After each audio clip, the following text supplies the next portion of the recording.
This is me at 15 after my first ever arm session in the gym. And this is me this morning after my most recent gym session. I didn't even train arms. To take your arms from this to this, you need to train the 2 heads in your bicep and, more importantly, the 3 heads in your tricep consistently to failure, aiming for progressive overload every session or 2. And this video will teach you how to do that. Fuck a pigeonhole. And this video is all me, no AI, no bollocks, so let's get it, you little beast. I'm a night owl, it's a different mode. When I was a kid, I knew that I wanted to grow up and be big and strong. And this is because when you're a kid, all of your role models and people you look up to are bigger and stronger than you are. From the people you watch on TV, like the superheroes you see in films, to your father figure, everyone is big and strong. So when I was 15, I was like, yeah, this is it. This is the time when I'm going to get big, I'm going to get strong. And one muscle group that everyone associates with being big and strong, whether you're a male or a female, is your biceps. And in films, all the people with big biceps seem to be doing bicep curls. So when I was 15, I was like, that is it. That's what I need to do. I need to do some bicep curls. But because I was 15, I didn't have any money, which meant I couldn't afford dumbbells and I couldn't afford a gym membership to go and train my arms. So I did the next best logical thing, and that was Google how much weight I needed to hold in each arm to bicep curl, and look around the house for anything that weighed similar to that weight that I could hold in one arm, right? So I'm looking around the house for ages, and eventually I stumbled across this massive, thick wad of like single issue comic books that my brother had when he was a kid. But these comic books are like the thin, singular issues, and there's about 50 of them. So I thought, what better than that? I can hold them in one arm pretty effectively. So I weighed one and did some mathematic calculations and figured out that in order to bicep curl these comics, I needed to hold about 30 of them in one hand. But these comic books were the thin, like glossy ones. So I'm holding about 30 of these in my hand, right? And they're all slipping out my hand as I'm trying to do reps. And I actually did this, by the way.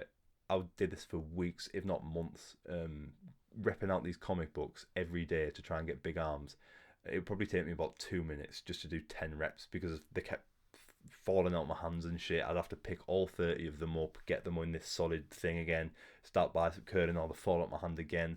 The more fatigued my hands would get, the more they'd fall out my hands, and mate, it was hell. But I stuck at it because I was so driven to get big arms. But the saddest part was not that it took ages, was that it took ages and I saw no results. After months and months of training like this, my arms were probably the same size as they were when I first started. But why is this? Why didn't repping out these comic books like this grow my arms at all? Well, this is because training like this didn't hit my triceps at all, never mind the 5 heads of your upper arm that you need to hit in order to grow your arms. I wasn't training my arms to failure, and I also wasn't hitting progressive overload because I couldn't hold any more comics, and I also couldn't do slower reps because the comics would just slip out my hands. See, when people think about getting big arms, they think the same way I did when I was 15, oh yeah, I'll just smash out a bunch of bicep curls and I'll be massive. But in doing this, people tend to neglect the triceps, and in reality, training your triceps is double as important as training your biceps for getting big arms. And this is because your arm, your upper arm specifically, is made up of 2/3 tricep and only 1/3 bicep. So your tricep actually takes up most of your arm. So now you know you need to train both your triceps and your biceps. What was I talking about when I was talking about the 5 heads of your upper arm? Well, your biceps and your triceps are actually split up into subsections, which are called heads. Your biceps have 2 of these heads, the long head and the short head. The long head is located here, and the short head is located here. And in order for you to grow your biceps, you need to train both of these heads consistently, which can be done by training different exercises in the gym. When it comes to your biceps, there's also an area called the brachialis, but the idea of training specific exercises just to target this one small area is a little bit overrated. And this is because the brachialis is involved in all elbow flexion exercises, so think your traditional bicep curls, for example. So if you're doing any sort of elbow flexion exercises, such as bicep curls, then your brachialis is being hit by these, so you don't need to do specific exercises just to target it. But as for the heads, exercises like hammer curls, either with your cables or dumbbells, hit the long head of your bicep, whereas your short head is hit by traditional bicep curl movements, either with dumbbells or barbells. As for your triceps, these have 3 heads, the long head, the lateral head, and the medial head. The long head is located here, the lateral head is located here, and the medial head is located here. And you need to hit all three of these in order to grow your triceps. This, again, can be done with different exercises. The lateral head and the medial head only cross the elbow joint, which means all exercises that target one of these heads also targets the other head. Exercises like single arm cable pushdowns and dips hit both of these heads. On the other hand, exercises like overhead extension, either with cables or dumbbells, or skull crushers, hit the long head of your tricep. So now you know what to train. How often should you train your arms in order to get them wham? Well, I like to hit my biceps and my triceps twice a week. One day I'll do chest and tris, the next day I'll do back and bis, the next day I'll do legs to give my arms a bit of a rest. Yeah, of course you'll do legs, mate, definitely. And the next day I'll do shoulders and arms, which trains both biceps and triceps in one session. As with any other muscle group, you should do 3 to 4 sets of every exercise, aiming for 10 to 12 reps in each set.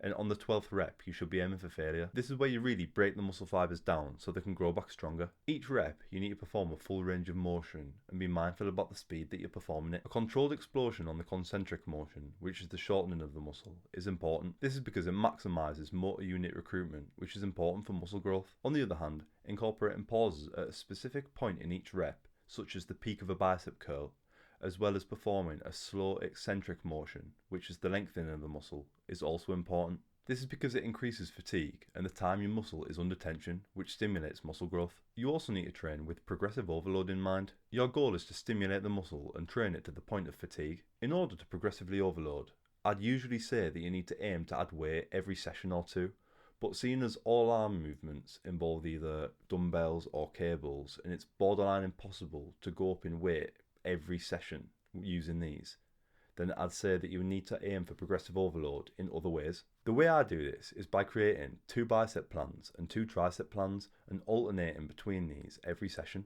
So I'll have a week A and a week B for my biceps and my triceps. 2 months or so later, I'll just create a new schedule for both muscle groups. The reason I do this is because our bodies are really good at adapting to discomfort. Say you're just spamming dumbbell hammer curls and bicep curls every session, your body will eventually adapt to these movements. This means they'll become less effective because they won't fatigue your muscle as well, which means they'll stimulate the muscle less and it'll lead to less muscle growth. By alternating type of exercise, as well as the equipment you use, such as changing from barbells to dumbbells to cables for example, your body can't comfortably adapt to one type of movement because you're constantly changing them. This sounds counterproductive because it's almost like you're trying to trick your muscle. But this is exactly what you need to do in order to stimulate muscle growth. That's all you need to know in order to get wham arms. Hit the essential heads and consistently train them to failure, as well as aiming for progressive overload by switching your plans and aiming for a controlled explosion on the concentric motion, as well as a slow, lowered eccentric motion. But thanks for watching, you little beast. I love you lots and I'll see you soon. See you later.